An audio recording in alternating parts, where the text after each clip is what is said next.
सुप्रभात।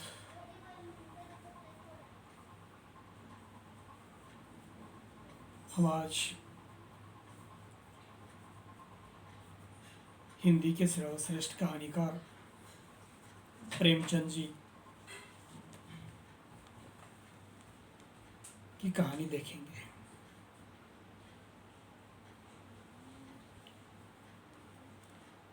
मुंशी प्रेमचंद जी का जन्म 31 जुलाई 1880 को वाराणसी के निकट लमही गांव में हुआ था। उनके पिताजी लमही में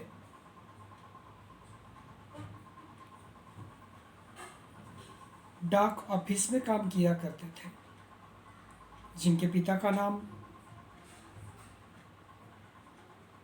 अजयाब राय और माता का नाम आनंदी देवी था। मुंशी प्रेमचंद जी की प्रारंभिक शिक्षा उर्दू फारसी से हुई है। पुस्तकें पढ़ने का शौक उन्हें बचपन से ही लगा रहा था। प्रेमचंद हिंदी और उर्दू के महानतम भारतीय लेखकों में से एक है, जिनका मूल नाम धनपत राय था। धनपत राय श्रीवास्तव प्रेमचंद को नवाब राय नाम से भी लोग जानते थे, क्योंकि उनका उर्दू के अंतर्गत का लेखन नवाब राय नाम से ही प्रचलित है। उपन्यास के क्षेत्र में उनके योगदान को देखकर बंगाल के विख्यात उपन्यासकार शरत चंद्र चट्टोपाध्याय ने उन्हें उपन्यास सम्राट कहकर संबोधित किया था। उनका पहला विवाह उम्र की 15 साल में ही हुआ, किंतु वह सफल नहीं रहा। फिर 1906 में दूसरा विवाह हुआ बाल विधवा शिवरानी देवी से। उनके साहित्यिक जीवन का प्रारंभ 1901 से माना जाता है। गोदान, गबन, सेवा सदन आदि उनके प्रसिद्ध उपन्यास हैं। मानसरोवर 8 भागों के अंतर्गत कहानी संग्रह है।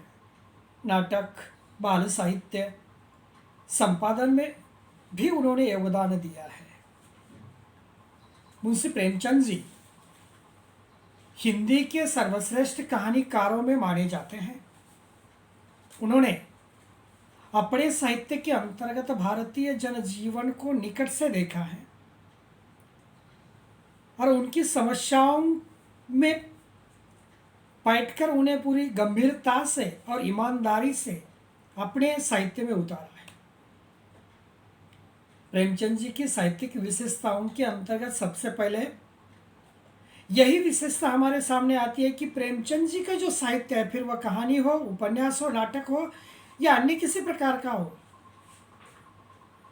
उसके अंतर्गत उन्होंने भारतीय जनजीवन का चित्रण बहुत बारीकी से और नजदीकी से किया है।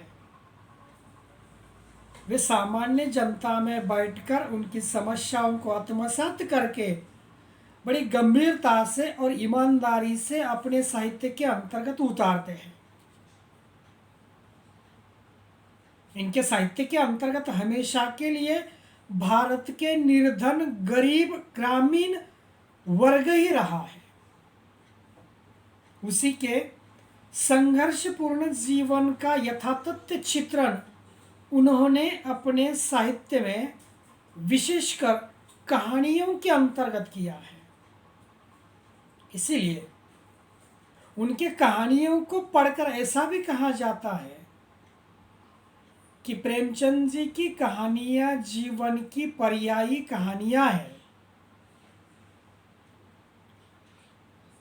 उनकी ऐसी ही एक कहानी अपने पाठ्यक्रम के अंतर्गत रखी गई है, जिस कहानी का नाम है ठाकुर का कुआं। कहानी का नाम ठाकुर का कुआं है,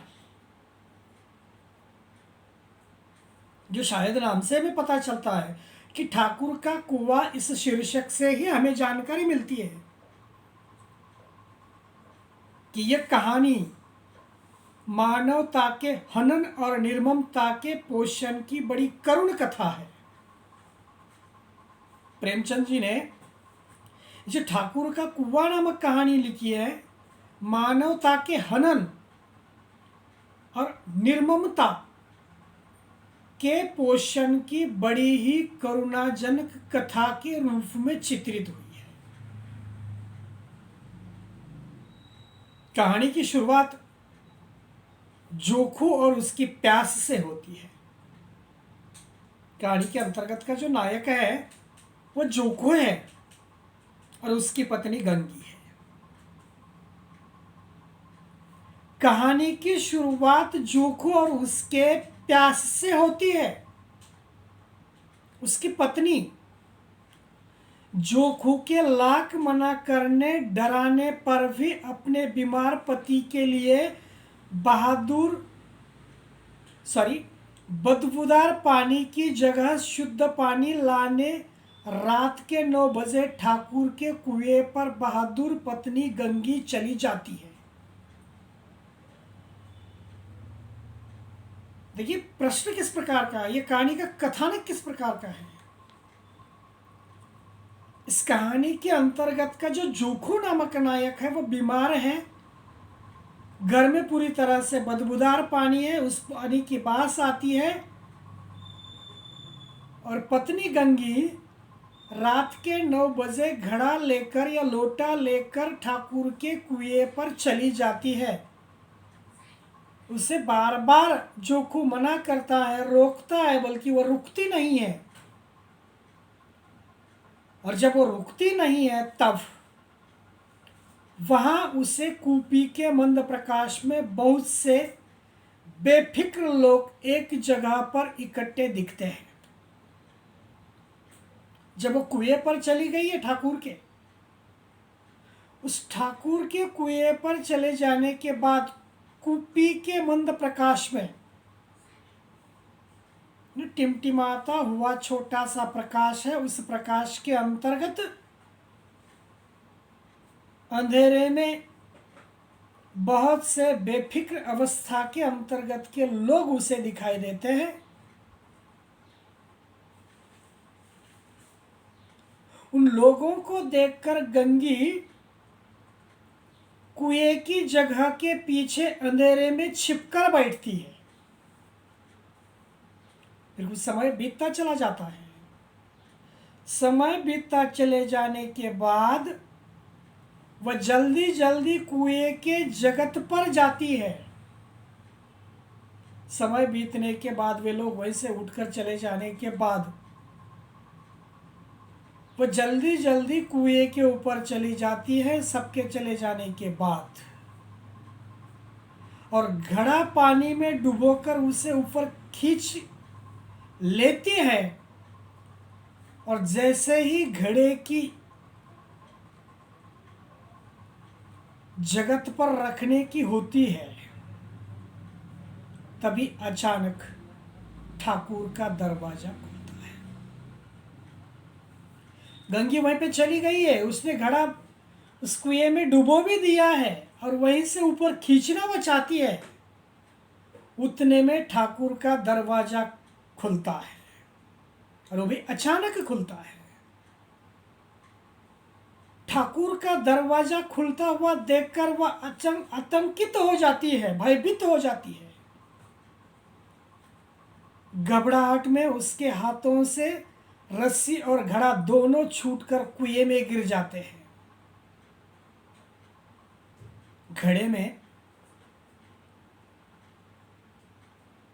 घड़े के पानी में गिरने और उसके हलकोरे की आवाज सुनकर तथा ठाकुर को इतना कहते ही कौन है, कौन है, ठाकुर आवाज देता है पानी के अंतर्गत उस घड़े की आवाज को सुनकर।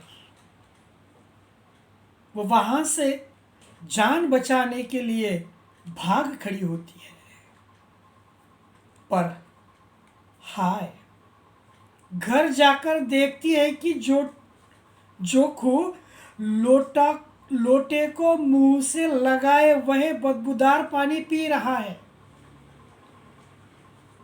इस पानी के प्रश्न को लेकर प्रेमचंद जी ने युग नायक के रूप में, साहित्यकार के रूप में केवल 3 पन्नों के अंतर्गत की छोटी सी कहानी लिखी है, किंतु बहुत ही महत्वपूर्ण कहानी है,